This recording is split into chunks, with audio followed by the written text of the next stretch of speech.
यहाँ पर एक फंक्शन f दे रखा है जो r से r पर डिफाइन है और जो f फंक्शन है वो इस तरह से डिफाइन किया गया है F X equal to -5 to X T minus one raise to the power 3 D T. तो आपको बताना है कि जो फंक्शन f है ये किस इंटरवल में वन वैल्यू अटेन कर सकता है।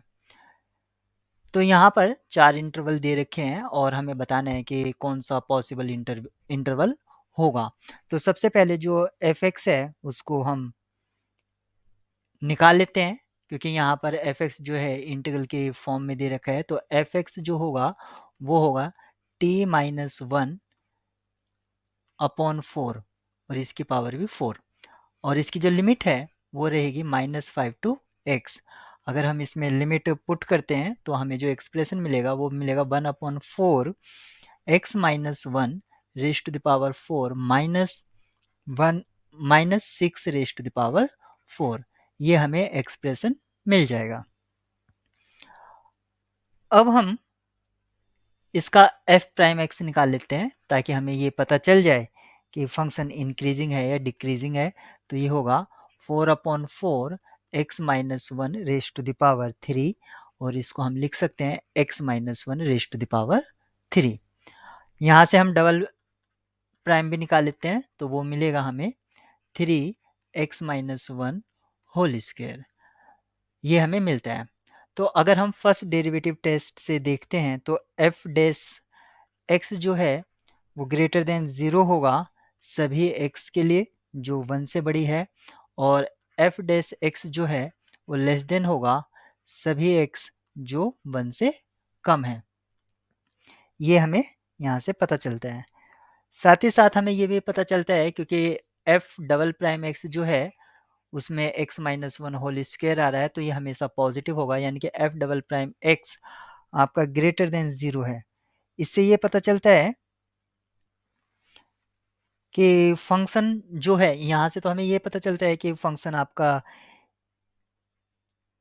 इंक्रीजिंग है 1 से और डिक्रीजिंग है 1 से लेस पर और f डबल प्राइम से हमें ये पता चलता है कि फंक्शन कॉनकेव अप डायरेक्शन में है यानी कि आपका फंक्शन इंक्रीजिंग है। मान लीजिए ये पॉइंट जो है ये x इक्वल टू 1 है और ये मान लीजिए y एक्सिस है। तो यहाँ पर हमें पता है कि 1 से फंक्शन इंक्रीजिंग है और 1 से लेस पर डिक्रीजिंग है और कॉनकेव अप में है तो वो इस तरह का स्ट्रक्चर होगा यानी कि एक पैराबोलिक स्ट्रक्चर हमें मिल जाती है। अब हम ये पता कर लेते हैं कि जो y एक्सिस है मान लीजिए ये y एक्सिस है जो मैं डॉटेड बना रहा हूँ। अगर ये y एक्सिस है अगर ये इसको इंटरसेक्ट कर रही है कर्व को तो ये 2 पॉइंट पर करेगी। तो ये 2 पॉइंट क्या हो सकते हैं हम इसको आइडेंटिफाई कर लेते हैं। तो सबसे पहले जो पॉइंट ऑफ इंटरसेक्शन है x एक्सिस के हम वो देख लेते हैं। तो जो हमारा फंक्शन है एफ एक्स वो हमें मिलता है 1/4 x minus one raise to the power 6 minus 6 raise to the power 4। ये मिलता है x minus one raise to the power 4 minus 6 raise to the power 4। ये कब जीरो होगा जब ये वाला वैल्यू x माइनस वन जो है वो प्लस माइनस 6 हो जाए क्योंकि यहाँ पर इवन पावर है।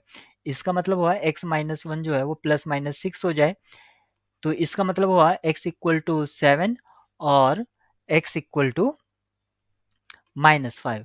इन ये दो वैल्यू पर फंक्शन जो है वो जीरो होगा यानी कि ये जो पॉइंट ऑफ इंटरसेप्शन है यहाँ पर हमें मिल जाते हैं। ये है x इक्वल टू -5 और ये हमें मिलता है x इक्वल टू 7। तो यहाँ पर ये दो पॉइंट्स हमें मिल गए हैं। तो यहाँ पर आप देख सकते हैं क्योंकि x एक्सिस से बिलो है तो यानी कि फंक्शन कभी भी 1 को अटेन नहीं कर सकता है। किस इंटरवल में -5 से 7 में जो फंक्शन की वैल्यू है एफ एक्स इक्वल टू 1 कभी भी नहीं हो सकती है इस इंटरवल में। जब आपका x जो है वो बिलोंग करेगा -5 से 7 में तो आपका F X never equal to 1 ये है। तो अब हमें ये पता चल गया है कि इस इंटरवल में तो फंक्शन की वैल्यू 1 नहीं हो सकती है तो इसका मतलब हुआ इसके बियॉन्ड हो सकती है। तो इसके बियॉन्ड होगी तो ऑप्शन ए जो है वो है -6 से 0 और ये क्लोज्ड इंटरवल है और फंक्शन जो वैल्यू है जिसमें 1 नहीं हो सकते, वो है ये। तो यहाँ पर हम देख सकते हैं कि इसमें आपकी पॉसिबिलिटी है कि फंक्शन की वैल्यू 1 हो जाए, क्योंकि 7 पर ये 7 पर -6 से 0 है ये। अगर -6 से 0 है तो लेफ्ट साइड में यहाँ पर ये हो सकता है 6 पर 1, तो ये हमारी पॉसिबिलिटी होगी। ऑप्शन बी जो है वो है -2 से 4। -2 से जो 4 है ये सबसेट है -5 से 7 का, और इसमें 1 नहीं हो सकता है तो इसमें भी नहीं होगा, तो ऑप्शन बी हमारा रोंग हो जाता है। तो ऑप्शन सी जो है वो 2 से 8 है, यहाँ पर पॉसिबिलिटी है, क्योंकि ये जो 8 है वो 7 से बियॉन्ड है, और ऑप्शन डी जो है वो 6 से 12 है। यहाँ पर आप देख सकते हैं जो 12 है वो भी 7 से बियॉन्ड है। तो आपकी जो पॉसिबिलिटी नहीं है, आपकी पॉसिबिलिटी बी नहीं है, बाकी आपकी पॉसिबिलिटी ए, सी और डी तीनों है।